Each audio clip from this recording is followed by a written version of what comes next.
Thomas, you talked downstairs about the fact that we're heading into a period of massive global change. Can you give me an idea of what you think some of those massive changes are? Well, there are pressures coming from a lot of different directions.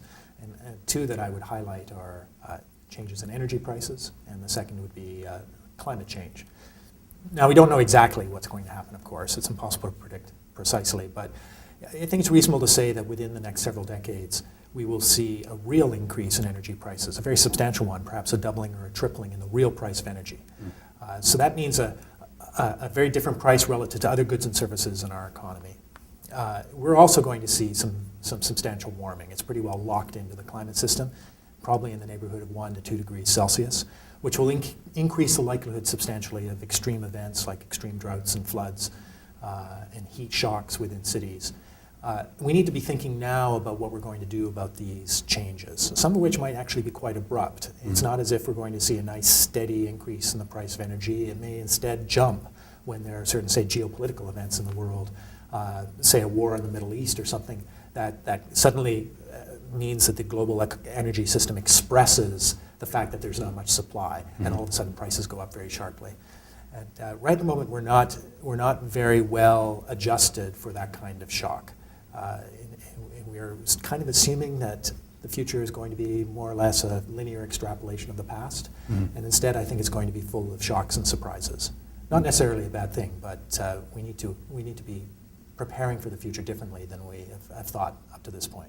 Now, you've said in order to prepare for that future that you're describing, we need to grow up and have an adult conversation. Now, I know a lot of people would think, well, we talk about these things all the time, but obviously we're not having the kind of conversation that you feel we need. What kind of conversation is that?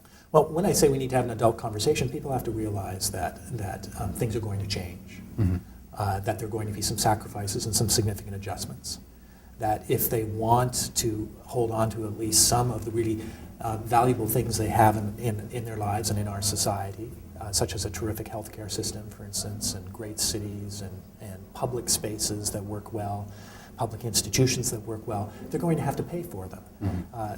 There's no free lunch here. There's no free ride. And instead of trying to make the problems go away, and even worse, elect people who tell us there are no problems or that they can manage everything and we don't have to think about them, we have to realize we need to actually step up and start to make some changes in our own lives and be prepared for change, be prepared to adjust our lives in fairly substantial ways. I'm convinced that 50 years from now, people will be living very well, but they'll be living very differently. And we need to be mature enough to make that transition.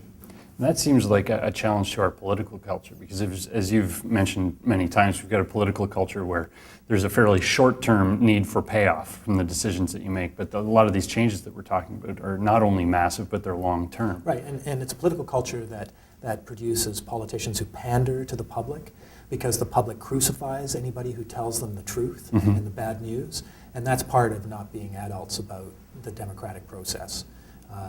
In Toronto, we have a conversation occasionally about road tolls. It's widely recognized by experts that road tolls make a lot of sense in Toronto, but anybody who raises the possibility as a mayoral candidate is crucified. Right. That's not an adult conversation about our really serious problems. Okay. And in that same realm, you've raised some concerns about this word sustainability, which has spread like wildfire through the green movement and through business as well. It's a word that everybody can get behind. Everybody likes the idea of being sustainable. But that's not really the best word to describe the challenge that lays in front of us. Well, I'm not so sure, because I think the one reason everybody gets behind it is because it means something different to everybody. Right. And they can it's an empty vessel, and they can pour their own ideas and aspirations into it. Instead, I think we need to be thinking about the kind of world we're evolving into and what kind of attributes do we need in that world. If it's a world that's full of shocks and surprises, then the idea that somehow we can develop a nice, even, stable, permanent relationship with our natural environment is probably folly. It's just completely misguided. Instead, we have to think perhaps about making our social systems and our technologies and our economies resilient. That was the alternative word I'd use. Resilient in the face of those shocks and surprises, so that when they happen, our economies and societies don't fall apart. They can rebound, be adaptive, be innovative, and move with the changes in creative ways. That's what resilience is about. So I think sustainability, to be frank, is a bit of an anachronism now. It's a concept that served its time, perhaps in the 80s and 90s, coming out of the Brundtland Commission originally. But now I think we need to recognize that our world's changed, and the idea that we can sort of tweak the relationship between human societies and their natural environment so that they're sustainable and we can have a nice even glide path into the future, I think that's silly at this point. Instead, we need to be resilient. All right. Thank you very much for your time today.